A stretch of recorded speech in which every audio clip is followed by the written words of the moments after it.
Moving to Honorable Sikhosana and Honorable Shong without any waste of time. Honorable Malema, just a moment.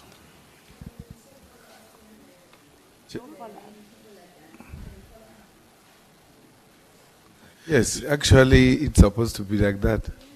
Let me take the two of you. You are the only ones who have raised hands. I just want to, mine is very simple. So, I understand you advocate to be saying, me and my husband do not go into details of discussing our work-related matters.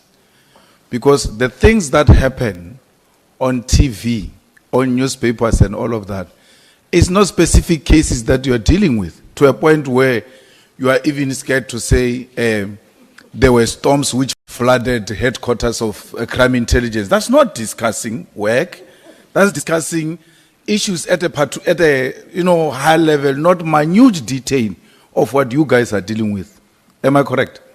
You are correct. Those generalized discussions, they do happen. I will understand that as a married man myself. We never discuss detail of EFF with my wife, but we discuss EFF. Not who's going to which position, who took which file and all of that.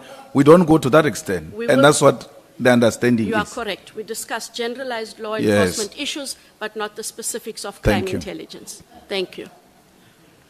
And thank you for providing that clarity. Thanks. Thank you, Chair. No, I just want to follow up on an issue. I know that Advocate Johnson mentioned it in passing, but it caught my eye. Advocate Johnson, were you saying that you are investigating General Masemula and General Mkhwanazi, or you investigated them and you found no evidence? Which is it? Are they under investigation, or you had investigated them and you've moved on to other matters? So, to be clear, Chair, there was an investigation in which both are implicated, a matter arising out of IPID.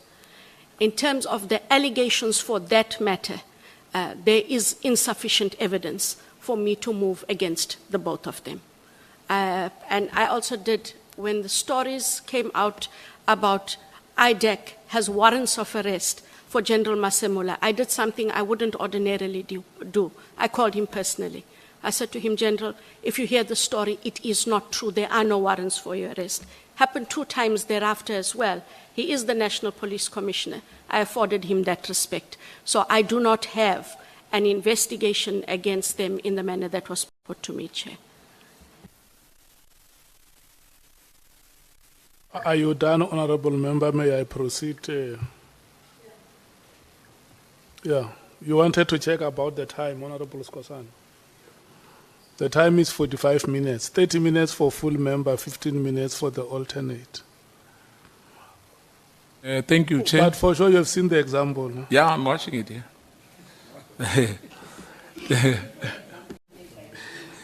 Thank you, Chair.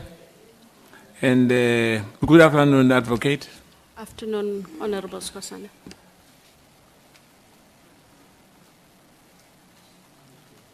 Do you know Junaidi John Johnson, who previously worked at Telkom?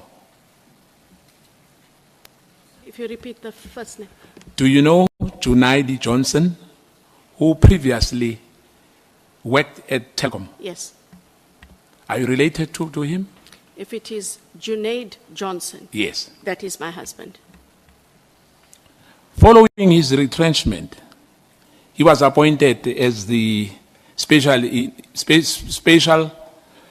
investigator at the Directorate of Operations with a scorpion in the National Prosecution Authority. Am I right? Following his retrenchment, Chair, he worked in the information management security component of the NPA first. Right. And you are then correct that he was later appointed, Chair, as a member of the Directorate Special Operations. When he is recommended for his appointment, were you part and parcel of the interview panel? No, Chair, I had nothing to do with be it the shortlisting, the interview process, and or the recommendations. So you are not part and parcel of that interview panel? No.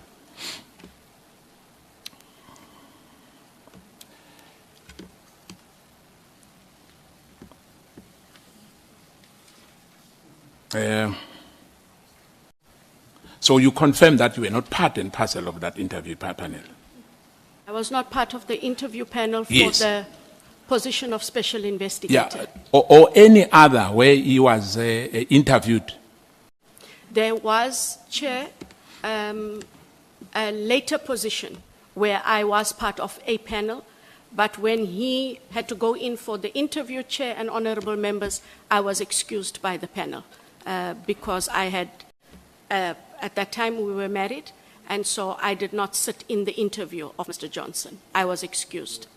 I did not. No. Advocate, I just want to get clarity now. Before you recuse yourself, were you part and parcel initially of the panel? For the same post? You were part and parcel of that? That is correct, Chair. So there was no conflict of interest in your view? There would have been a conflict if I remained when he was being interviewed for that post. When he had to come in for the post, I was excused from sitting in on the panel. So he was interviewed by other panel members. I was not part of it. Okay, I'll come back to that. Because prosecutors deal with highly classified and sensitive information, am I right? Correct, Chair. Do you know Tyler Shabalala? Advocate Chabalala is a prosecutor in IDEC. We'll get back to that as well. Understandable, one will expect certain level of security clearance in relation to prosecutors, especially in the leadership structure, and in respect of senior prosecutors you have. Now, by virtue that they've got a high profile and they do complicated investigation and prosecution, am I right? Correct, Chair. Yourself, have you been subjected to any security vetting by national intelligence agents and provided with a top security clearance? Your mic? Sorry, I have been throughout my career as a prosecutor, and I do have my top clearance certificate with me. I am currently in top secret status in terms of clearance. How many prosecutors do you have which were subjected to security vetting by national intelligence, NIA, you used to call that because they change names every time, and who were provided with security clearance certificate?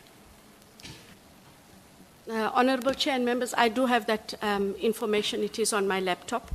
If you'll give me an opportunity, I can access it. But everyone, all investigators and prosecutors, Chair, are obligated to fill in the security vetting form, and the vetting process must be undertaken by state security. The vetting is in various stages of completion, but security clearance certificates have been issued for various staff, Chair. If there's a specific individual, honorable member, that you would like to know about, if you would indicate, and as soon as I get an opportunity, I will check it. I do have it. But you can confirm that every prosecutor which you have, and investigators, they've got top clearance certificate? Every prosecutor and investigator in IDEC has a level of clearance. Many of them do have top secret. For those who do not yet have top secret, it goes back, Chair, to the fact that it is state security that does the security clearances, and we rely on them in terms of them finalizing that process or expediting the process. But all documents have been submitted to state security. Are there any instances where any member of your team failed the security clearance? If yes, how many? None that I have been made aware of, Chair. In terms of how many, you said we've got 128, but that also includes corporate services, honorable member. Now, just a moment, Honorable Sikhosana. Oh. Honorable Malema has a question. Prosecutor Chabalala, the honorable member is asking about, does he have a top secret certificate? I will check it and revert in a moment if I can. It's not a secret to indicate who has and what the levels are. I did ask for that information. I do have it on my laptop, Honorable Malema. In terms of demographics, can you perhaps, because you just mentioned, you know, people of color, how many do you have? Out of the 128, Yes. if I could just, sorry, Honorable Member. Out of the 128, only 18 of them are white, which means the people of color are 108. Yeah, but I want us to break it down. Africans, how many Africans? 91, Indians? 16, 16. Coloreds? 3, 3. yes. And the white, 18. Yeah. Who from SAPS referred the corruption allegation of Vusmuzi, known as Ket Matlala, matter to IDEC? It was a general from the risk audit section of the South African Police Services. He's the one who referred the matter to you. That is correct. And what have you done about that? The referral was in terms of Section 27. We've declared an investigation, and we are busy with an investigation into the irregularities or the alleged corruption.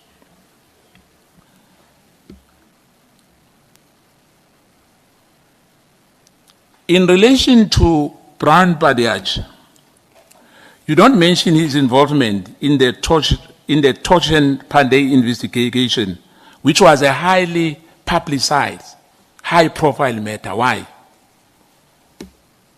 I wasn't asked about the Pandey matter, and the Pandey matter, whilst it started before my time, it was then that I'm given to understand that in 2021, Mr. Padiachi was sought by my predecessor to come to IDEC to assist with that matter. There's nothing sinister about not mentioning his name. We only mentioned some matters that he dealt with, Honorable Member. His proximity with SAPS Johan Boysen, the crime and the crime intelligence Diana Modley, do you know about that? The proximity? No, Chair. I'm not aware of it. Do you know that his wife is a deputy director of public prosecution at the NDPP office in KZN? I became aware of it when I joined IDEC in March 2022. I do not know her at all. You were only aware when you joined? I only became aware when I became the ID. Now, my honorable colleague here, Mr. Adams, remember I wanted clarity earlier. Now,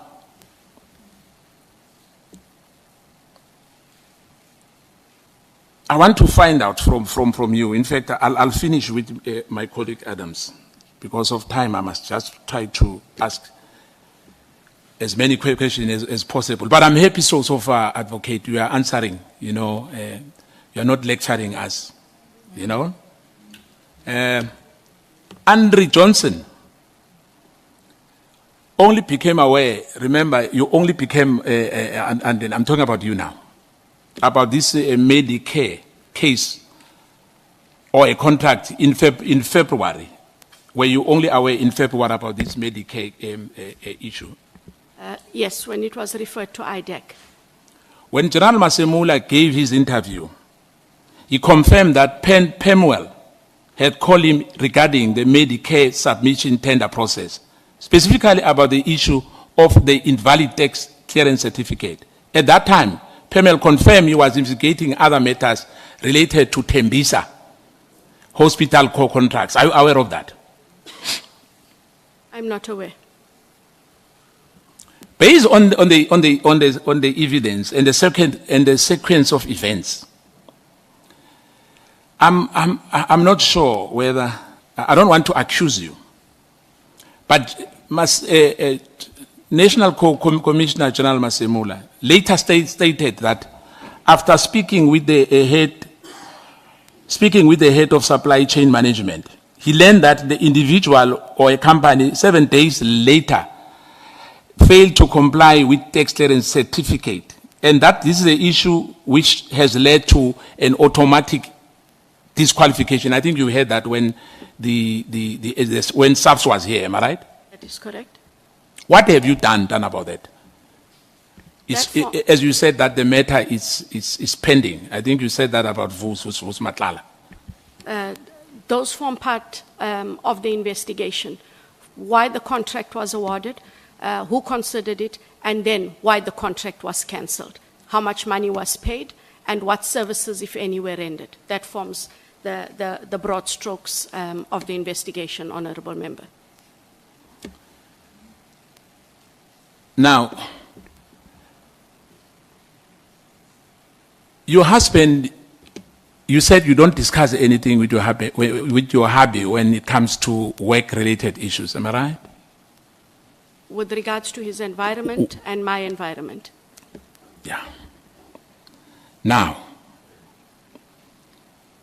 with whatever happens on the 6th, when General Mkhwanazi spoke about the issue, because as an officer like yourself, your husband is like you. If there's crime, you must report it, am I right? Are you asking if I must report? Yes, and your husband as well. I can't tell you what those the responsibilities are, but as citizens, of course, when something comes to our knowledge and we have proof, we must be able to register a criminal matter. Now, if I may ask, because we're talking about the issue of dockets, if anyone, any South African in this country, can go to you, to IDEC, no, when I'm saying to you, I'm talking about IDEC, and say that there's docket missing, is IDEC going to act in the same way they did with my colleagues Adams? Simple answer on that one is yes or no. Can anyone be treated like my colleague, Honorable Adams, when there's a missing docket?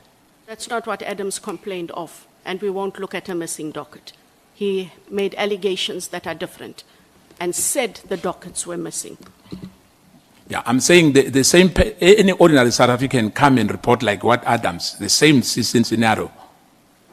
If the person is making a Section 27 referral of a matter that falls within our mandate and says, I opened cases and those dockets are missing, of course, we would have to look at it. Were you aware about the Khumalo's arrest, including the time, location, and the manner in which it was to be carried out? Honourable Member, the operational part of affecting arrest, search and seizure fall within the ambit of the Head of Investigations and Operations, which is Mr. Sissoko. I knew that which day all the accused were contacted for them to make themselves available. Were you aware that he's going to be arrested? I was aware that he was being called on the 26th of June to avail himself at the Brooklyn police station. Same with all the other co-accused. And I'm not going to leave that one. Remember, he was arrested at the airport. My question was simple.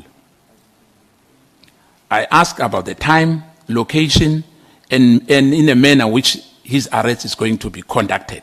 Were you aware of that? I'm not aware because the Head of Operations deals with it, Mr. Sissoko. So you were not aware of all the things I'm talking about? No, I was only aware of So the you said date. Mr. Sissoko, am I right? Mr. Matthew Sissoko. Thank you. In your opinion, does the coexistence of both IDEC and the DPCI not constitute a duplication of roles and responsibility? We at IDEC have a very restricted and very limited mandate, Honourable Member. There's enough work for both the agencies to be able to do their work.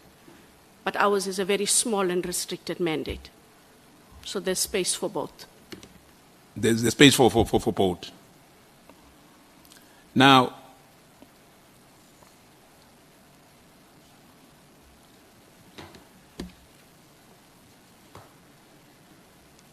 Are you getting funding from international funders or anybody?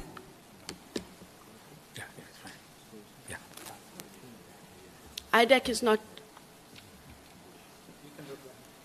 I'm sorry? IDEC does not get funding from any international body. The NPA would have sourced donor funding, for example, for the Tutuzela care centers. No, I'm fine. I just wanted, I'm passing that one. I just wanted to find, you say you're not getting that. Thank you. We're not getting funding, no, Chair. Thank you. I just want to find out now. When General Mkhwanazi was here, and on his press conference, he mentioned a lot of things. But I'm just going to find out from you, because as well, there's a belief that there's rogue members at IDEC. Do you agree with that? Sorry, Honorable Member, I missed the word. I'm saying there's rogue. Rogue. Members. There are no rogue members at IDEC. And I'm sure that General Mkhwanazi should have known that putting such a word out there is really irresponsible in the absence of any evidence. It has cost people their lives. It has cost agencies their mandate. There are no rogues. Perhaps he knows rogues because he did indicate he's got sources in IDEC. So maybe those are the rogues. But there are no rogues in the same way there's no good and bad. So in your IDEC, it's above reproach. It's only SAPS where we have problems in this country. I'm not saying that SAPS has problems. There are problems. No, there is problems. Let me tell you now on that one. This commission, this ad hoc, which we are sitting here, is because of precisely that. If you say there's no, then it means we are wasting our time here.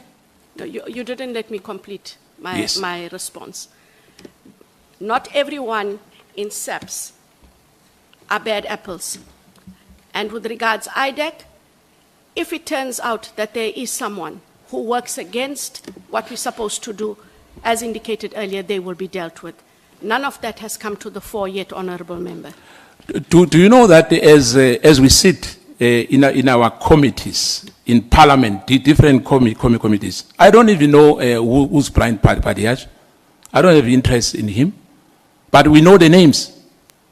That there's Sunel Pelachon, there's Thailand Peperumal, there's Brian Padiach. I don't know them. They've cost other people's life. Some people have been persecuted for many years. Are you not aware of that? So if you can give me details, I'll answer you. But if you are talking about the Chetties who have made spurious allegations, you asked if I'm not aware of that. Yeah, wait. Don't be emotional. No, we're not, Chair. No. Don't be emotional, please. Hey, through you, Chair. No, wait.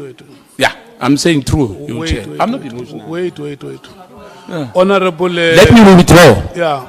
Let me withdraw that quick, because now my members are intimidating me again. Honorable Sikhosana. Yes. Advocate Johnson. No, the way for me. For me, it's emotional. Honorable Sikhosana. Honorable Sikhosana. I'm saying for me. No. Yeah, Honorable James. To me. Chair, wait. Can you project? He's talking to me here. Wait. No, but he mustn't speak to me. He must speak to Wait. You must not talk to him. Wait. I won't back off. Wait. Oh, Marumo fast. Marumo fast. Yes. Look, ne?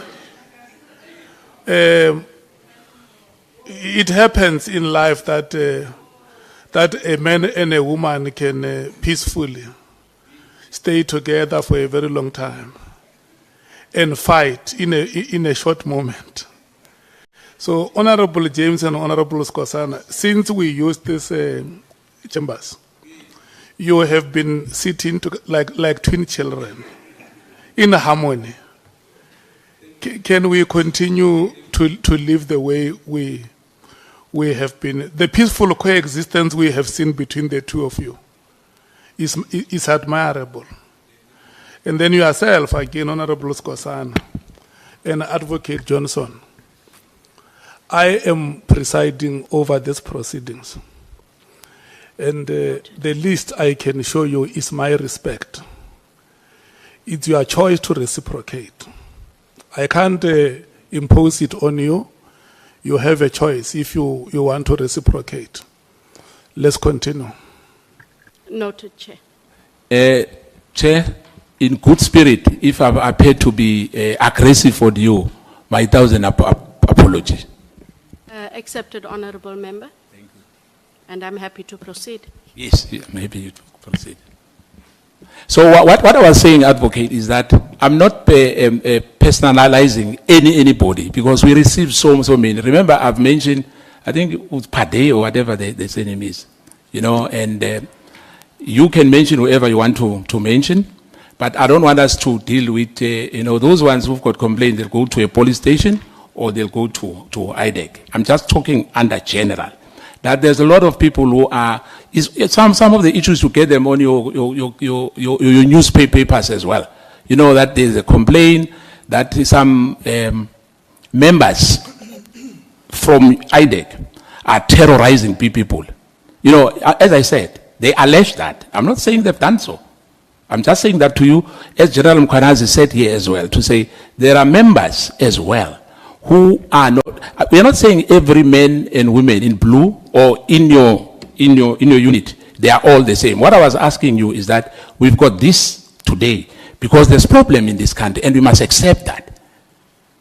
I accept that, and what I would ask Honourable Member and anyone out there who's listening, if there are allegations against any member of IDEC, we now do have the investigating judge, and please kindly submit your reports to the Honourable Raulinga, so that those allegations can be considered. No one is above reproach, Honourable Member. Perhaps, I think I've got few minutes. I just wanted to find out as well. There was an issue of oversight that the judge apparently appointed last month. So all these years, there was no oversight at all. There was oversight. Parliament is the oversight body. The national director to whom the ID accounts then comes to Parliament to account for the NPA, together with work done in all of the specialized units, as well as IDEC. We appear before the Justice Portfolio Committee, and then everything else also falls within the committee that would also look at IDEC's work in relation to SIU referrals, and then we also have the national director who would present the annual report of the NPA. So that would be the oversight, Honourable Member, over and beyond what I did indicate earlier, and I'm not going to repeat. But that was the internal oversight, am I right? Internal oversight, yes. Yeah. Do you think that was enough? It is precisely the reason why one looked at having external oversight over and beyond the parliamentary process, to which having a judge.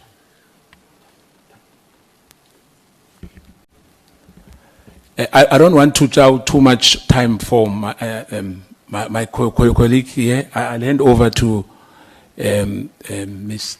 Honorable Chongwe. Am I fine, Chair? Yeah, no, thank you so much. Is your hand up, Honorable Sokanyile, or is it down?